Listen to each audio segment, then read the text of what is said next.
Foster care. You ever really think about that name? The word foster means to encourage growth, something good. And care, that means to protect someone, to provide for their well-being. So why did it feel like everything but that? The government slapped those two words together, in my opinion, and gave it a title like it was something warm, something safe. But for me, foster care became the place where my trust broke. It's where I learned not to believe in people, not even in the ones who were assigned to protect me.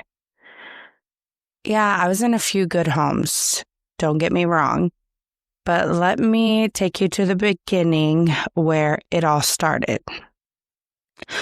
I remember the day I went into foster care, or my first time being put in the system, actually put in the system. And I was placed in a girls' home, and I know I've never been to jail, but it felt like what I imagine jail must feel like. Boot camp, cold, strict. It was awful. You had to stand at attention and next to your bed before breakfast. Mind you, that was getting up at 5:30 a.m. No wrinkles on the sheets. Then they would do a head count like we were inmates. And then we had to march in a line, no talking, no eye contact, nothing. We sat at these big, long tables surrounded by other girls because it was a girls' home. All of us thrown together because we were wards of the state, in quotations. It was awful for being, first time there. I was scared to death. I tried to survive it in little ways.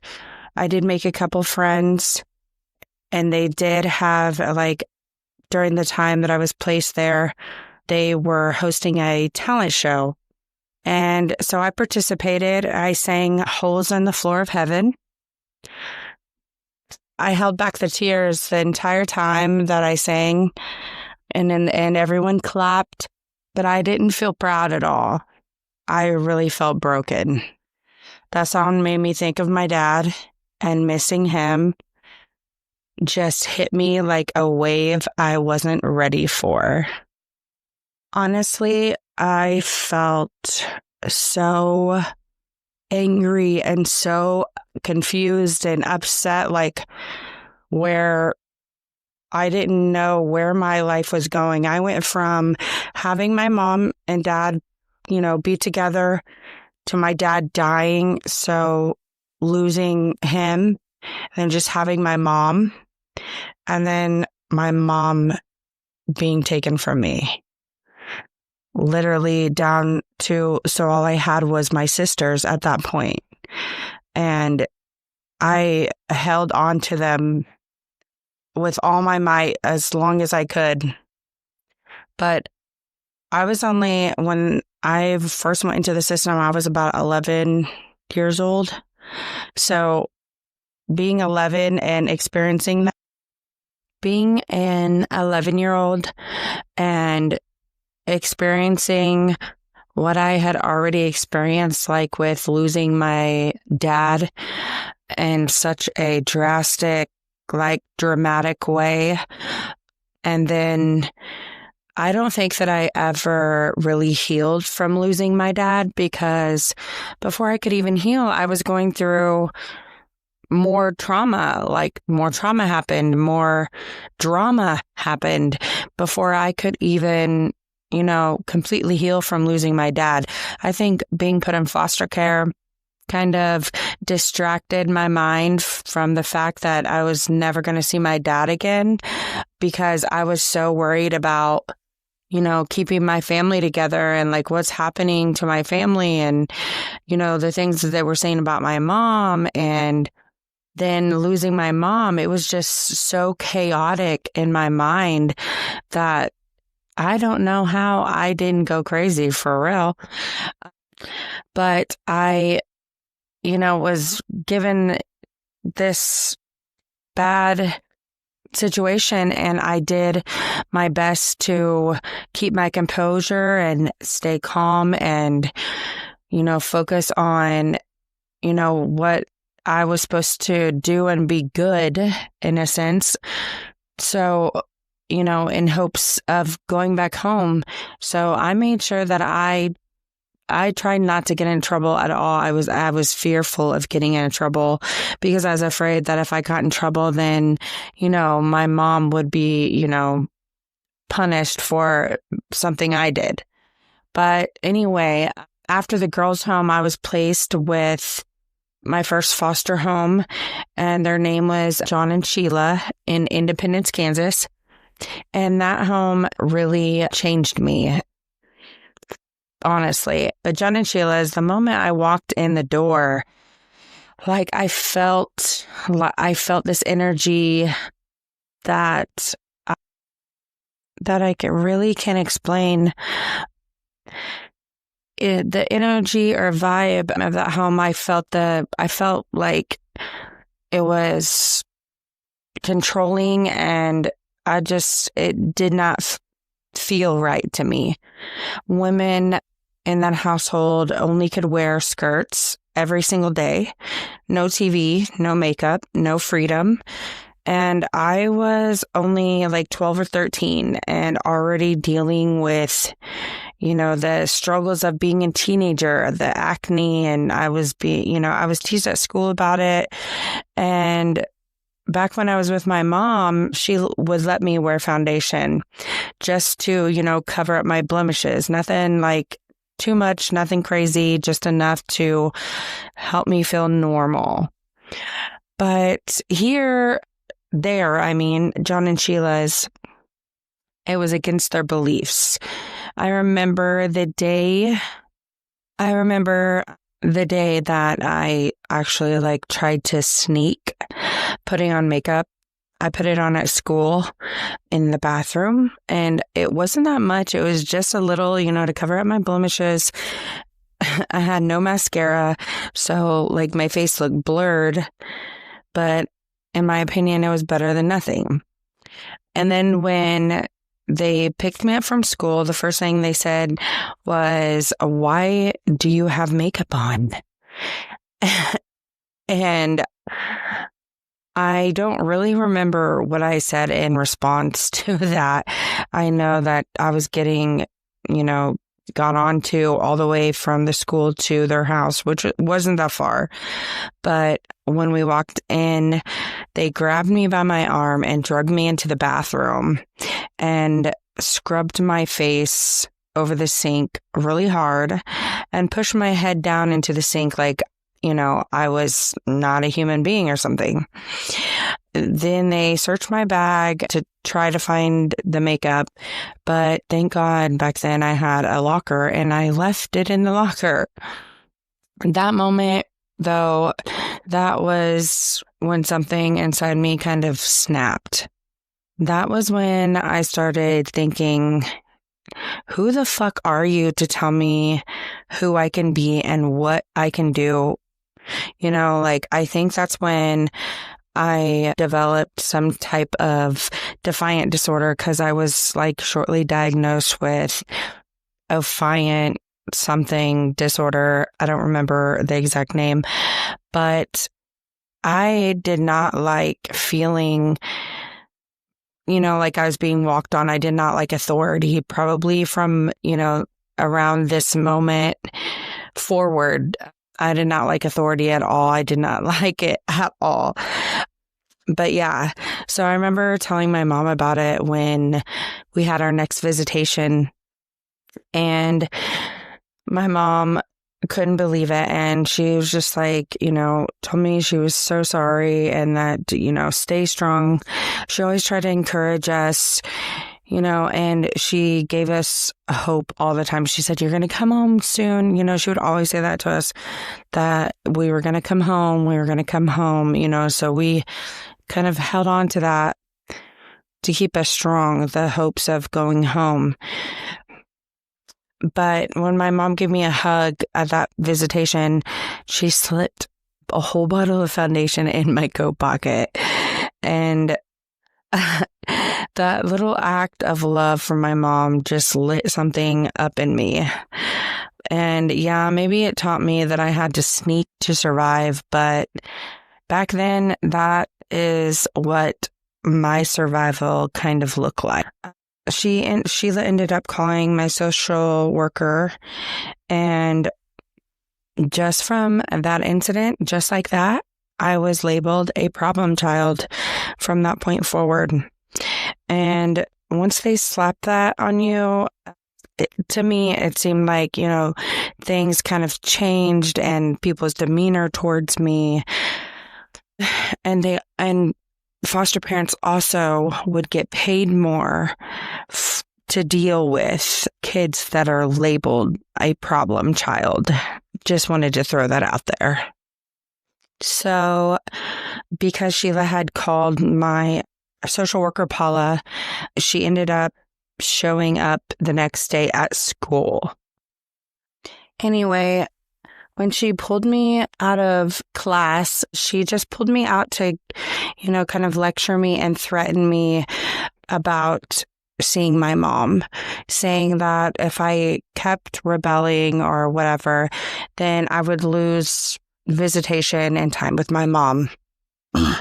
So when they told me that, I felt like, that was a slap in the face, and that is messed up. How can they keep my mom from me? She's my mom, And anyway, later on at John and Sheila's house, one thing that I didn't agree with was the religion. It was different than what, I grew up with. We would come home from school and we had to write Bible verses for hours. We couldn't even go outside. And seriously, their church was out of something like a horror film. People screaming and talking gibberish, falling to the ground, speaking in what they called tongues. And I don't have nothing against people's religion like that, but it's not something that I grew up with at all. So it was terrifying to me as a child, not knowing, what, was going on, or I didn't even know about other religions besides my own religion at that age anyway. So to me, it was terrifying, and I refused to participate in it. So they would punish me.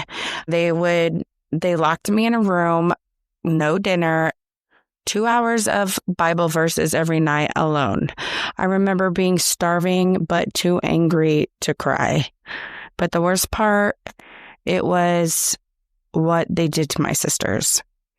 I'll never forget the time we were in church and my baby sister started crying. Her name was Tiffany. It was my youngest sister. She was just a baby. She wasn't even walking yet. And she was getting fussy in church and, crying. And they slapped her. And mind you, they slapped her so hard that the whole church could hear it. And it got an awkward silence. And they told her to shut up. And then another incident that happened was my sister had an accident. My other sister, Joanne, she had an accident. She wet the bed. And they literally tried to rub her face in it like you would do a dog trying to potty train it. They grabbed her by the ponytail and shoved her into a corner so hard that her forehead hit the wall and left 2 little bruises on her forehead. I lost it at that point. I screamed at them and tried to defend my sister. And I was screaming, telling them, you can't do that to her. I tried to even grab the phone to call my social worker, and they snatched it from me. I was so upset, and they did, after we were told that they weren't going to call the social worker until we calmed down and stopped crying. So they did call my social worker, and the next day, I remember her name was Paula. She showed up at my school, actually, and I told her everything that had happened about the makeup, the slap, the abuse to my sister Joanne. And at first, she didn't believe me. She said to me, you better not be lying or you will be in big trouble. She threatened me to be put in like a juvie place, I guess a jail for kids. So she threatened me with that. But when she checked with my other sisters and also found the bruise on my sister's forehead, and my baby sister also had a bruise on her leg. So they immediately pulled us. So we were immediately removed and placed in a temporary home until they could figure out where, we all could go. They were trying, to keep us together and whatnot. But so we got sent to a temporary home. I remember her name was Miss Bretta. She was an African American lady, and it wasn't terrible, but it wasn't home. I remember first, yeah.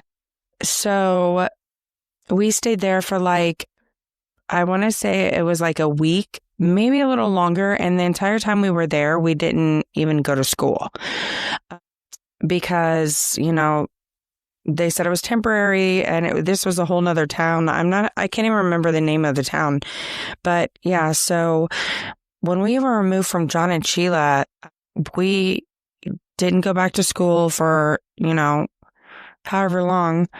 And I remember being in fear the entire time I was at Miss Bretta's, because I was so worried that they weren't going to find a home for us all to be in, and so we could be together, and, and my anxiety, I just remember being so high, and I would literally cry myself to sleep every single night.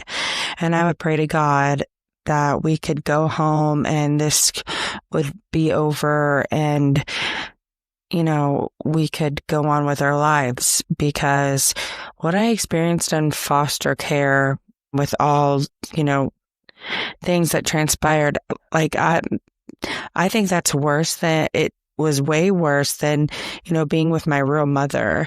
My mom did not cause all this chaos in our lives, and whether they thought my mom was a fit mom or not, I don't remember any of this type of stuff happening to us with my mom. So it's just crazy how the system works. But anyway, so then the social worker, Paula, shows up after a week and a half. It could have been 2 weeks, and shared the news that they did find a home for us all to go. And so our next spot, so being placed with the Shivers, their first names were Sherry and Mitch, but I just, the Shivers, that was where we were placed. And I remember being, just relieved that they found a home for us where we could all be together. And for a little while, it felt like things might, be turning around for us, because me and my sisters, all four of us, we were placed in the same home. And that alone was a blessing. And I was very grateful for it. I had been carrying constant fear and I just had extreme anxiety. And I think this is where I started to develop anxiety, and it just progressed as I got older too. I had the constant fear of me and my sisters being split up, and I was just so thankful that it felt like I could finally breathe. Our foster parents' names were Mitch and Sherry, and they seemed like really nice and warm and welcoming. And I remember they were really fond of my baby sister, Tiffany, too.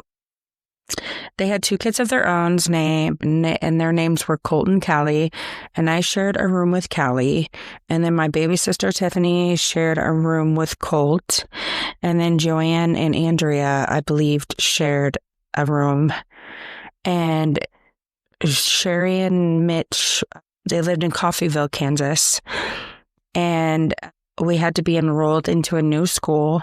And mind you, we didn't even get to say goodbye to our old school in Independence. We were literally just ripped out of the school and never got to go back, never got to say goodbye. Like, my friends didn't know what happened to us at all. And it really sucked, because I remember having like a crush for the first time, and the crush actually liked me back. And it was just, that's your awkward stage, like 6th grade, like 6th, 7th grade, 6th, 7th, 8th grade. I think that's like very awkward stage. You go through puberty, your body changes. Like, I was making ground finally, like with making friends and, feeling kind of normal in like social settings in school and stuff. But we were ripped out of the school and never even get to say goodbye. So I started school in the elementary school in Edna, and everything like seemed, good. Things were calm. We, had visitation with my mom. She was made aware that we were moved and whatnot.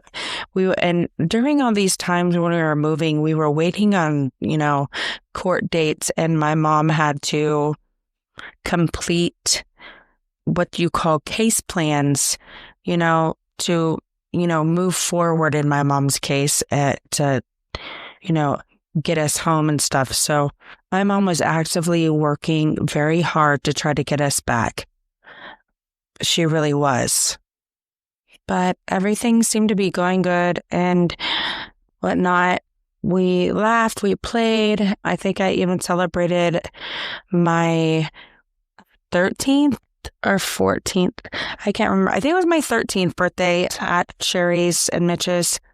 And then shortly after that, things kind of shifted.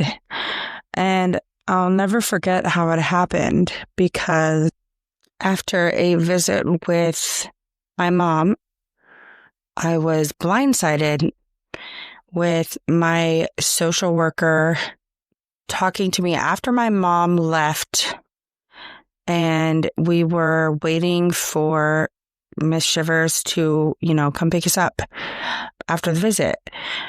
But so my social worker told me I was being sent to another home, like right then and there, that Sherry had told the caseworker, Paula, that I was too bossy and too motherly to my sisters. And I wasn't in trouble, and I didn't break any rules. I did everything they asked me to, but suddenly the very thing that made me feel strong, the way I looked after my sisters, the way I tried to protect them, they used that against me. I remember feeling very betrayed, like I had been lied to, because Sherry would smile in my face like everything was fine, but behind the scenes, she was saying I was too much. So that moment, that's when I realized that not everyone who's nice to your face actually cares about you. That was the moment I learned what it feels like to be disposable. And right from the social worker's office, I was sent to the next home alone. And I remember the social worker separating me from my sister Andrea and Tiffany, because they were getting ready to be picked up, and she didn't want confrontation, with, me not being able to go back to her home. And I remember seeing my sister's face and the tears rolling down her face, and me just, blindsided with this, that my mind wasn't even comprehending what was, happening, or, it was like I was in a dream, like a bad dream. And my baby sister, she didn't understand. And I remember there being a door between me and my other sisters. And when Sherry, came to pick them up, I wasn't allowed to, go say goodbye or anything. And I just remember hearing my sister Tiffany crying, saying she wants her. She used to say Sam, like she tried to say Sam, but she'd say ham. My sister Andrea did that too when she was little, but she was crying for me. And I just remember just breaking down at that point.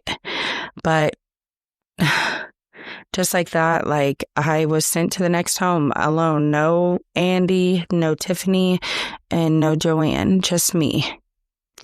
And that brings me to, my next home.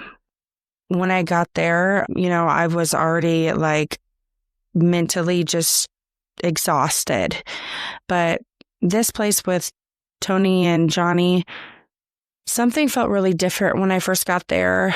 It wasn't like other homes. Like it just, I don't know, just the vibes in that home. It just felt warm, and it felt, it just felt different. Like my other homes just felt like, the energy felt like I was always going to get in trouble. Like I was, just, I don't know, then just different energy. It just felt different. But anyway, Tony and Johnny, they had 2 kids of their own, Nicole and Bradley. And they also had another foster kid at the time, and his name was JJ. And I remember walking in, and I was like quiet and withdrawn, still, trying to comprehend, me losing my sisters. That kind of separation, it stays with you. It doesn't matter how strong you try to be, it still hurts, no matter what. There's nothing that anyone can do to make that hurt go away. But Tony noticed, by my demeanor. She saw that I was carrying a lot of pain, and instead of ignoring it or brushing it off like so many others had, she tried to make me laugh. And she was really funny. She cracked a joke, and for the first time in what felt like forever, I laughed a little, just a little. And that, meant a lot to me. But Tony took me under her wing and, tried to cheer me up. And she reassured me my sisters were just on the road. And literally, Tony and Johnny lived in Coffeyville, Kansas, too, the same town as the Shivers.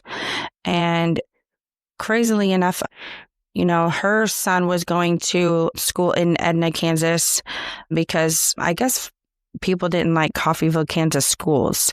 So anyway, I still got to go to the same school, and I saw my sister like on the bus and at school sometimes. And I mean, that helped a little, but it's still like I didn't get to see my baby sister because she wasn't in school yet at all. I just got to see her on visitations with my mom. So that was really hard. But anyway, Tony like showed me around her home when I first got there and showed me where my room was. And I shared a room with her daughter, Nicole. And the boys, JJ and Bradley, shared a room like right next to mine. And she knew that I was very stressed and worried. And I didn't even have to say that out loud to her. She just knew. And that's the kind of woman she was. And she,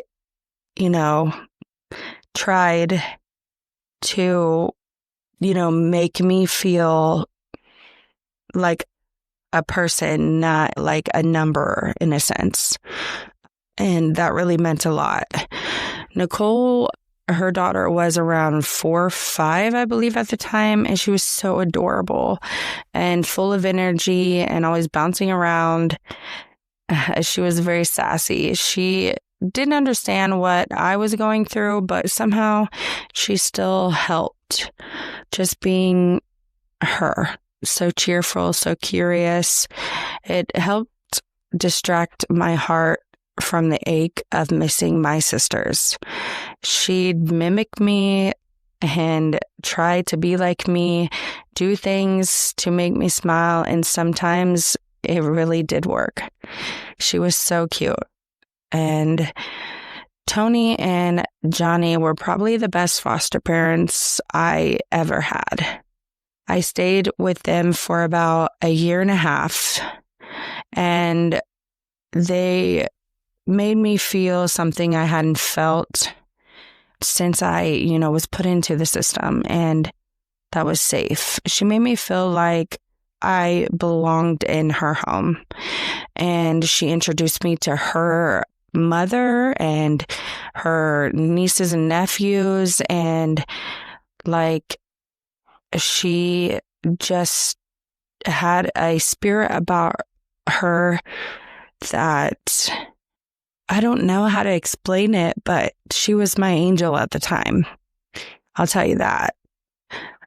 She would talk to me, and she would I was a teenager at the time, and so she would try to do girl talk, like how you would talk, with your friends at school, and try to get the gossip, wanted to know the gossip and, who was in and who was out, stuff like that. So she tried to be involved in my life, and she shared pieces of her life with me, her family drama, funny stories, little secrets. Even when her and Johnny would get into an argument, she'd come and, oh, don't worry about him, that she would say, and, laugh it off. And I don't know, there was just something about her and her family that left a mark on my heart. But she listened when I needed someone to talk to, too. She wasn't just a foster mom. She felt more like a big sister, or maybe even a cool aunt. But she included me in everything. And Bradley, her son, he was a good kid. He was funny and, a little bit ornery. He had an ornery gleam in his eye. And then JJ, the foster kid, he was something else, let me tell you. He came from a really rough background, and you could see the pain written all over him and how he would act. You could tell that he was acting out because of his pain. And he was always trying to fight with people or pick fights with, especially Bradley. He would try to pick fights with Bradley all the time and puff his chest out and be like, you want some of me? You want a piece of this? You want a piece of this? He would try to act so tough. And he would do that over and over again.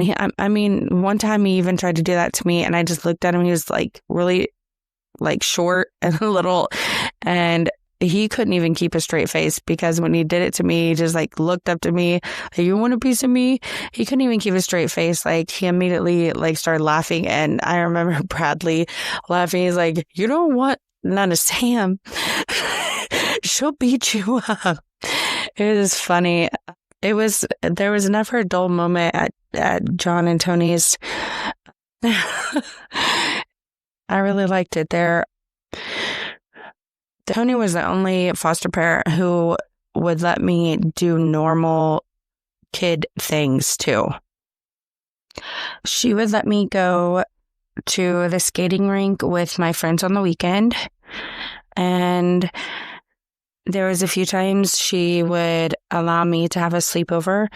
And I remember one time she allowed me to go to a sleepover I was invited to.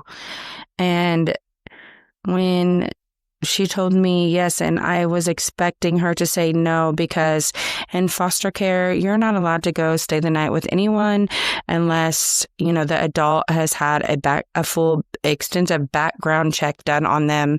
And I mean, who wants to go through that just for their friend to stay the night? You know what I'm saying? It's like ridiculous.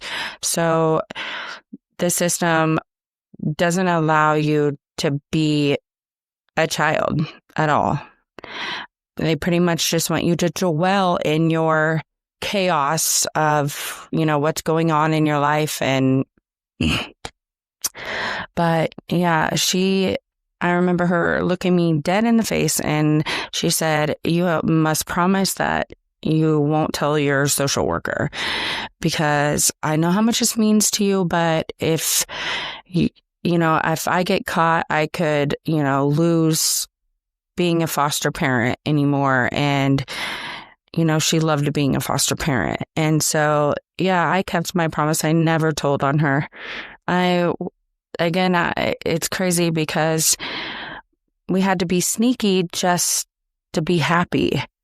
But what she did for me, it really meant everything. She understood what I needed at that time, at that age, not just to survive, but to, kind of feel normal, like a normal teenager. And she really did give me that. And she really had a very big impact on my life. And it's hard to even put into words. Even years later, after I had already had, some of my kids, I ran into her out of Walmart and we reconnected, and she immediately welcomed me right back into her life like I had never left. And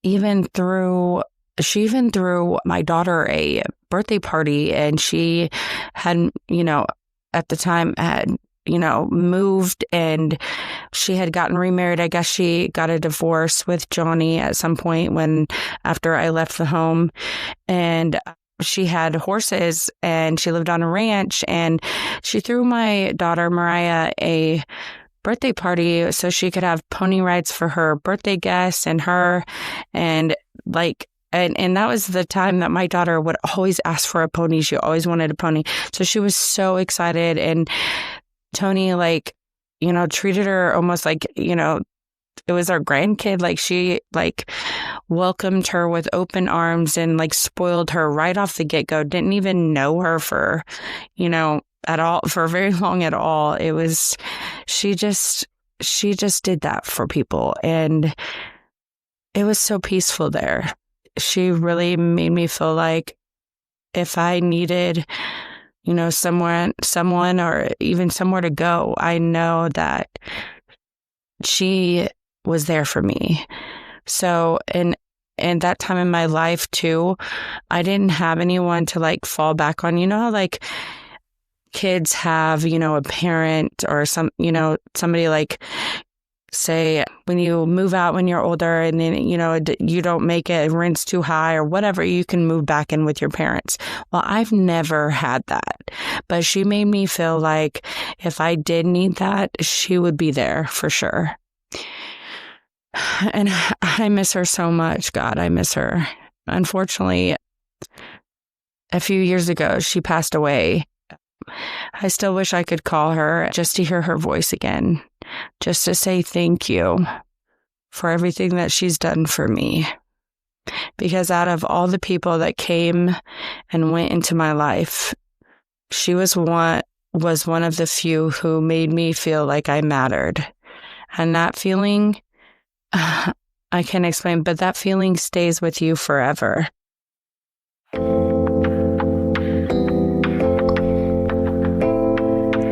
If you've made it this far, thank you for listening, for feeling, and for holding space for stories like mine. Foster care was never just a chapter in my life. It was a storm I had to survive. A system that took my voice before I even knew I had one. But through the pain, through every move, every loss, every label, I found something the system couldn't take from me, and that was my story.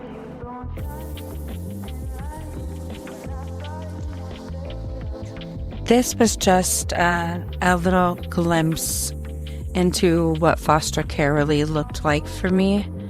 It wasn't just a broken system, it was a broken childhood. But even through all of it, I kept surviving, kept pushing, kept fighting, and little by little, I started to find pieces of hope in the most unexpected places. And the next episode, I'll be taking you into more foster care, where I went after Tony and Johnny's, because I'm sure you guys are thinking, why would she leave, Tony and Johnny's? But yes, I chose to leave the best foster home I ever had, and you'll find out why in the next episode. So stay tuned, and I hope you enjoy listening. Please like and share and follow. And this is My Beautiful Disaster. This is Sam, and I'm out.